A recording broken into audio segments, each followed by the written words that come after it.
the publisher's structure, but it also affects the accounts. The P&L account must be structured very differently. In other words, a scenario that will entail such a massive change. So such a scenario will entail such a change whereby there will be massive dissemination of content and increase of readers, but at the same time, how can I say, the turnover will be less, so will be shrinking. So there will be a sharp decrease in the number of bookstores. I see many bookseller friends here, and I'm sorry to say that, but I see what is happening in the US. There is a shrinking of the paper book market. So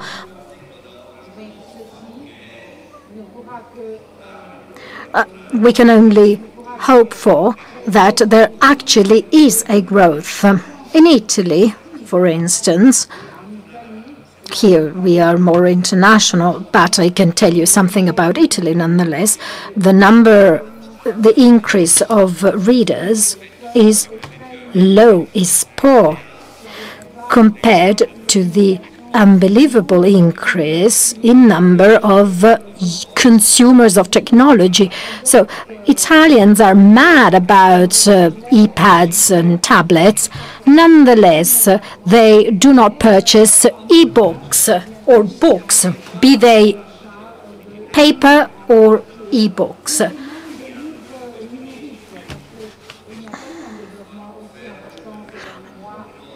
There was a massive supply of books on the market. There was a massive effort made by publishers. Nonetheless, this wasn't matched by an increase in book consumption. I wonder whether the situation is similar in Latin America. Nubia, can you tell us something?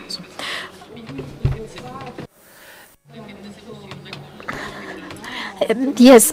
People are moved by the new technology, and there has been a development recently.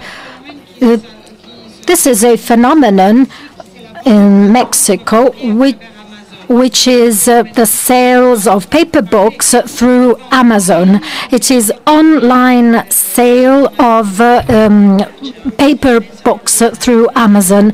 I believe that most countries, with the exception of Argentina, which is a little bit of a special market compared to the rest of Latin America, well, in general, as I said, Latin America feels the pressure of new technology. I've just been to New York in the Expo, and I saw that they sold lots of this media, of these devices. And what is the content available? What sort of content do you sell? Well, the answer was, we only provide the devices. We do not care about content. So, you see, there is cutthroat competition on the prices of the devices. There is a growing culture of buying, purchasing, sort of US model. So consumers are chasing new devices, which are very pricey, by the way, given the spending capacity of Latin Americans. Anyway, people do buy these things, so there is a problem in Latin America. People think that books are for free because most people study at school with free books. Books are provided for free in schools, and this entails a double problem. On the one hand, people think that they can download or acquire illegally material, so they do piracy on the internet. what can we do? Well, all we can do is convey our passion for culture. We need to try and attract people to quality literature at accessible prices. And there is another aspect which I think is very important.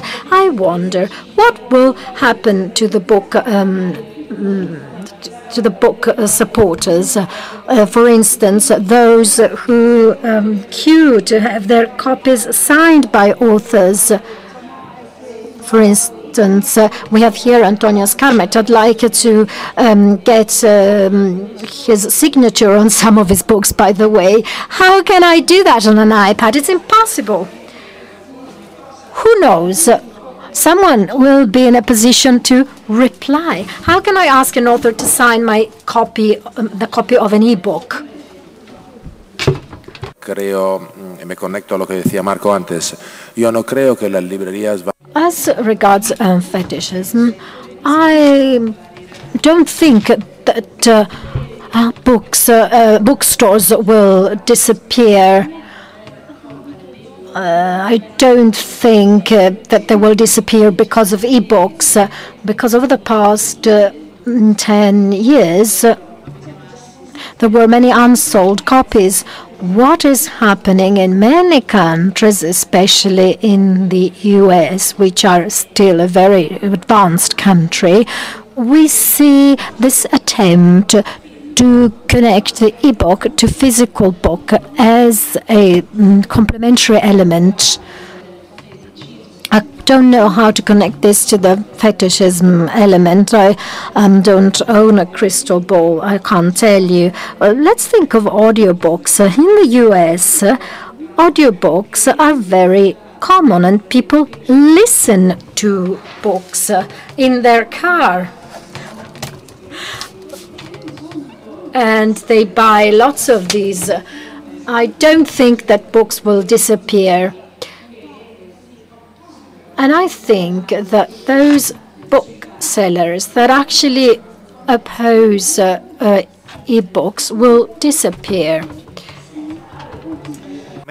I'll make a couple of other comments. Milagros de Coral from the audience wanted to say something, and then Brian Warawona wanted to add something.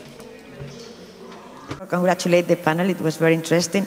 And two of the speakers mentioned the issue of territorial rights, both Nubia and Brian, if I remember well. This has been a common practice in publishing for many years. And I wonder if it makes some sense or not at all in a world with no borders, no geographical limits at all, like as internet.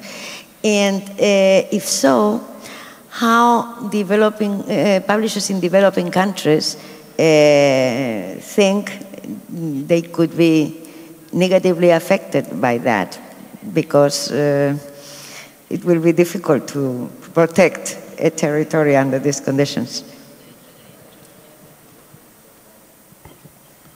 Well, I think that difficulty is a double-edged sword, in the sense that the reason why it is an issue, like the chair commented, is basically that a lot of the books that are consumed are coming from elsewhere, and therefore the local industry has not really developed to its full capacity.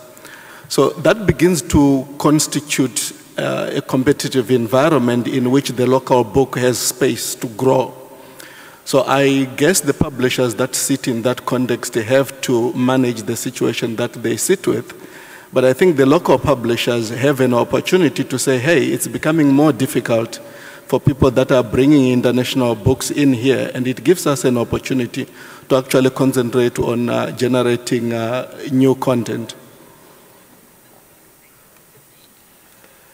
Grazie mille. Purtroppo il tempo è tiranno. Thank you very much. Unfortunately, time is our master. We need to end here. I would like to thank all the people who